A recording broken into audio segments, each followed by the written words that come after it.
এই খাবারটার প্রতি দুর্বলতা নেই এরকম মানুষ খুঁজে পাওয়া একেবারেই দুষ্কর, আর তার মধ্যে এটা দেখলে যে জিভে জল আটকানোই যায় না। আসসালামু আলাইকুম এভরিওয়ান।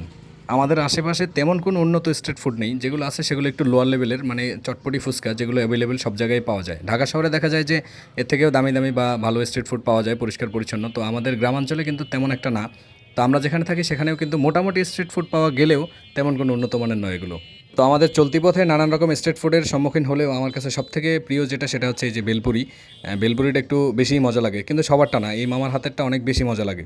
তো আজকে কিন্তু আমরা পাইচারি করতে করতে অ্যাপেক্স শোরুমের সামনে চলে আসছি। আমি আসলে যতবারই চিন্তা করি যে এগুলো এই স্ট্রিট ফুড থেকে দূরে থাকবো বা এগুলো স্বাস্থ্যের জন্য ক্ষতিকর, ততবারই আমি এর পাশে আবার এসে দাঁড়াই এবং এগুলো আমাকে চুম্বকের মতো টানে।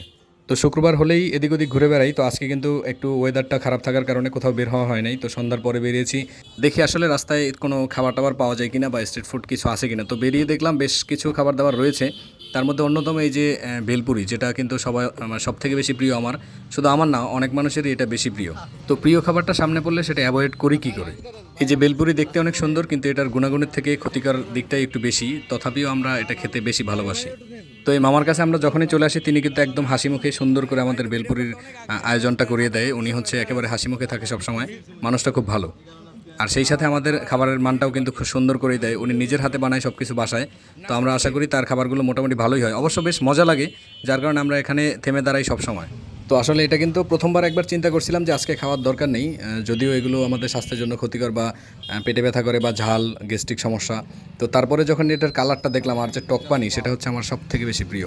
এটা দেখার পরে আর নিজেকে আটকাতেই পারলাম না, যে মামা যতটুকু আছে তা দিয়ে আমাদের বানিয়ে দাও। তো আজকে হচ্ছে উনি একেবারে শেষ প্রান্তে খাবারের, তো বললাম যে এই সময় আমাদের দুইটা বানিয়ে দাও, আমরা ট্রাই করি। তো খুব আনন্দের সাথে আমরা দুই চারটা বেলপুরি ট্রাই করছি, আরও অনেক বেশি খাওয়া যেত। এটা নিয়ে কিন্তু একটা চ্যালেঞ্জিংও করা যায়, তো পরবর্তীতে একটা চ্যালেঞ্জ ভিডিও আসবে ইনশাল্লাহ। তবে সবাই ভালো থেকো, সুস্থ থেকো, আল্লাহ হাফেজ।